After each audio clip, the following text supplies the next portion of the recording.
Sheila Johnson, thank you for coming to the 3050 Summit. This is just such an honor. You have no idea. The honor is ours. You have so many titles to your name. You are a founder, you are a musician, a philanthropist, the owner of sports teams, to a degree that no other Black woman in the U.S. has reached. You also wrote a book in which you write about your life and you write about your philosophy of running businesses. And one of the things that really stood out to me was your entrepreneurial instincts were there even in your 20s, well before you reached where you are now. Yes. How do you think you honed those business instincts? I think it's really believing in people.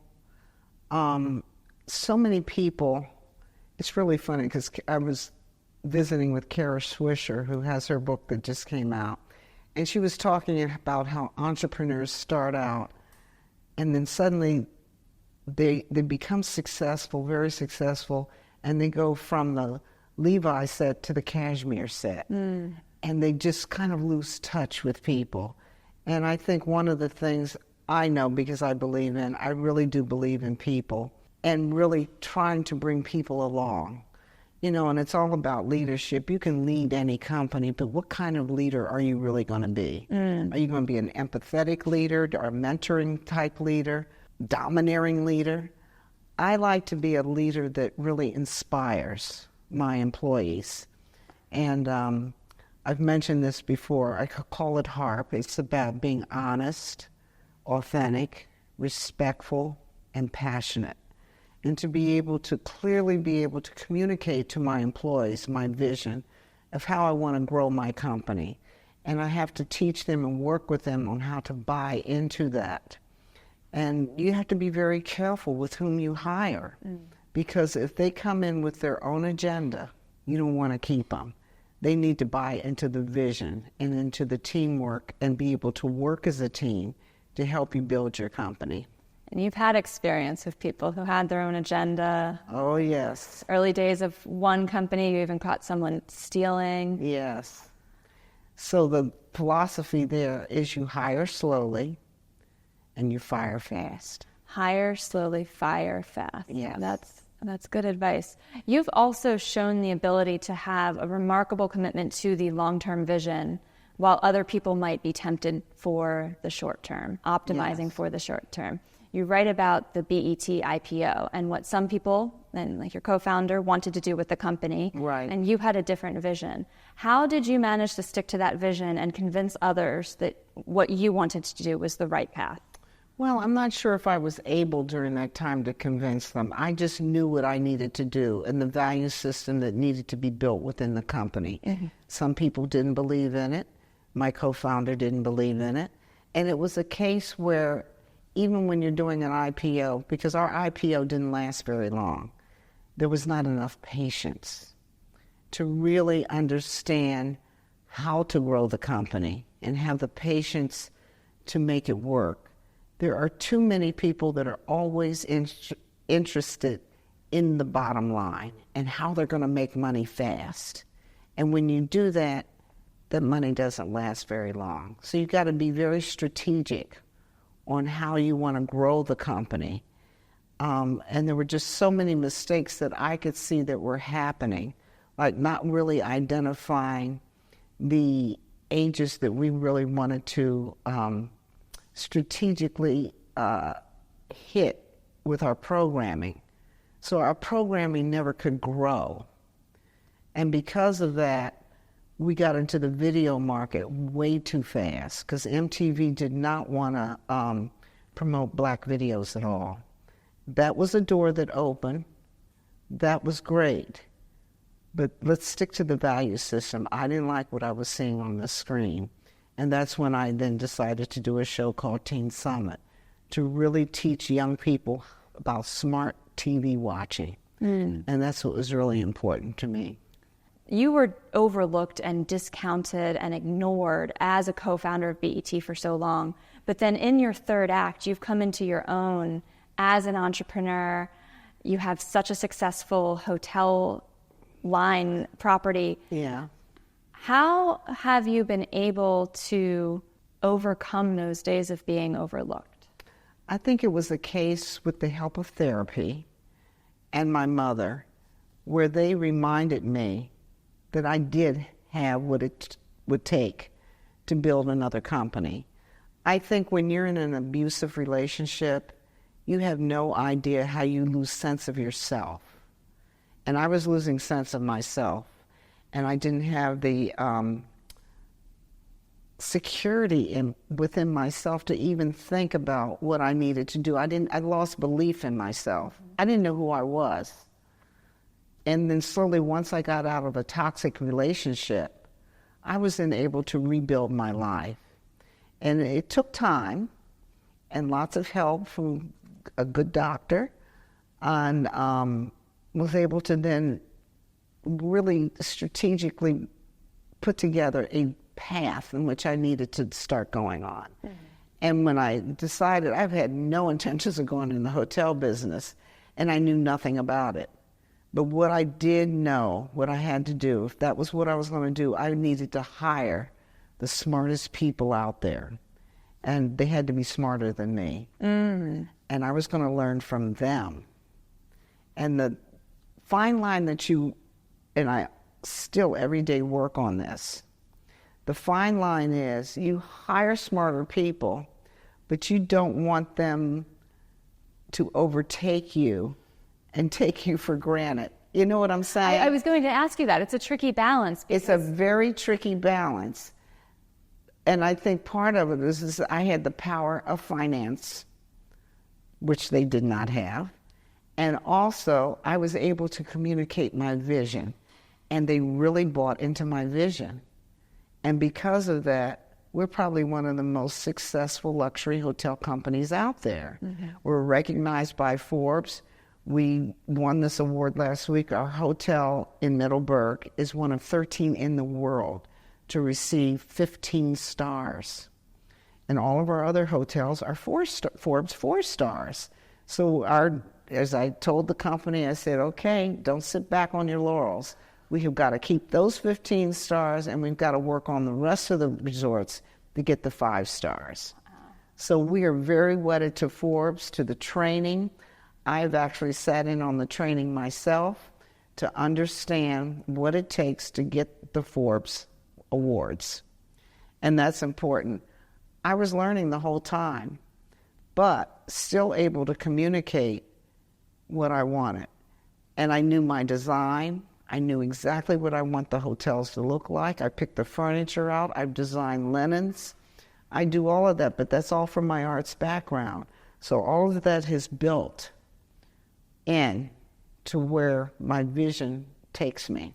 There are so many details in the book that illustrate the ways in which you've invested in yourself. And this is a small detail relative to the other important lessons, but you used your own art collection to decorate your property. Oh, yes. And I just thought that was so fitting. It felt so full circle because these were pieces you had invested in with a property that you had to fight the local municipality, you had to negotiate, you had to be strategic. And then when it came time to decorate it, you were looking at your own art collection. Yes, and there were times when I, wanted to cut the budget a little bit.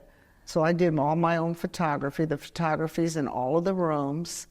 And as you get off the elevators, there's my work there. So I've done even my own personal work. And I designed the linens. And I made the mistake. They were all coming out of Italy. And I said, I can't keep this up. I got to go on a cheaper route. But the same design is still in the linens. It's just that I use another manufacturer. Do guests realize that it's your photography? Oh, they know. Oh, they know. Because I sign it. Okay. You are proud of your name. Yes. As you should be. Absolutely.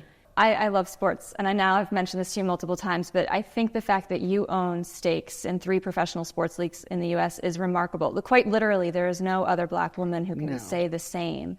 Can you talk about how it was that you came to do that and why it was important for you to get involved in this arena? Because you could have stuck to the arts. I know. I think this is kind of serendipitous in the sense that I became friends with the original owner of the Capitals and the Wizards and the Mystics. I was always friends and respected this man, and it's all in the book.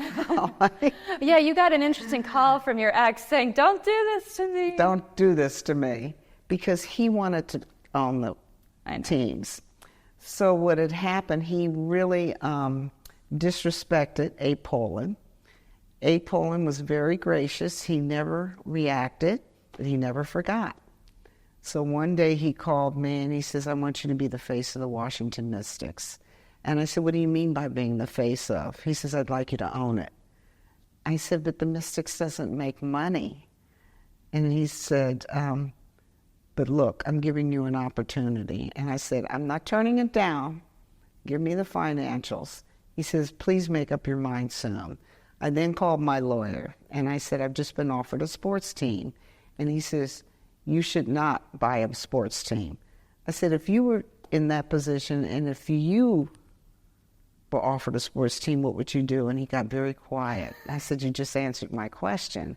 I said, now I want you to get Ted Leonsis on the phone, and I have the money. I want to buy into the Wizards, the basketball NBA team, and the hockey team. And I want to be a really substantial partner. And so I was able to do that. And eventually Ted named me vice chairman of Monumental Sports. He's chairman, I'm vice chairman.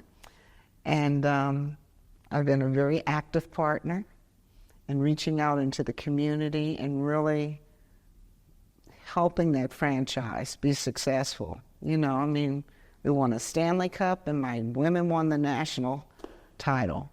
So you have a pretty good track record.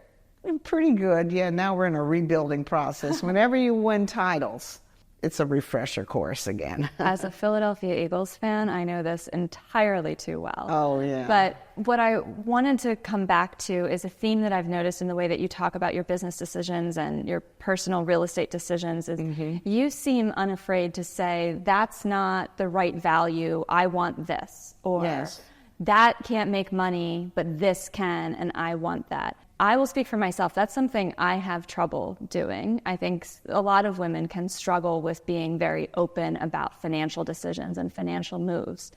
And I know you've also been involved through your philanthropy with girls' economic empowerment. So we could probably have a 5-hour conversation about how to empower women economically. But what do you tell to women and girls around the world about better optimizing their own financial power? First of all, you really have to get out in the world and understand the way the world's working. If you're not worldly in the sense and you're watching other deals going down and what's worked, what's not worked, there's more startup companies, even in the tech industry, that fail immediately. You need to hone your instincts. And not only that, just don't keep it to yourself, but you bring advisors in. And they will school you, whether it's smart or it's not smart. And sometimes I will do things and I will say, I know this is going to work. And there have been a couple of investments I'm like, I should have done it. Like there's this company, FrameBridge, that this woman started. And she asked me to invest in it, and people told me not to do it. And I'm really, to this day, I regret it. And I use her all the time. I just think it's one of the most brilliant companies that she's been able to start. You have to really keep your eyes and your ears open. And I'll tell you a story. I was in the owner's box, and I hear my partners, and they're talking to each other about investments. And there was this one investment that one of the partners wanted to start. And he says, I've gotten X number of thousands of dollars from Michael Jordan, and they're naming these names. And I'm like, well, if they're going to invest in that, why couldn't I? And I said, wait a minute, what are you all talking about? And they said, what are you talking? I said, I'm listening to you, and I want to be in this conversation, and I would like to invest. Well, you know, it may be closing. I said, no, open it back up. I want to invest in it. And to this day, I'm an investor in this company. But you have to have, what is it, the perseverance? The gumption. The gumption. You need to get in there and express your feelings. You need to say, I want to be in this conversation. And it's the way you communicate that with strength and confidence. And you'll say, I want to really, no, I want to be in there with you. I hope we hear more women say that. It's hard, though. It's hard when the boys do the boy thing and go off in a group, and we don't have enough women in these spaces. Yeah, it's really interesting.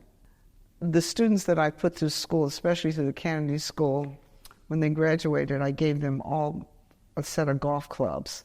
And they're like, why? I said, because there's more decisions made on the golf course than any other place.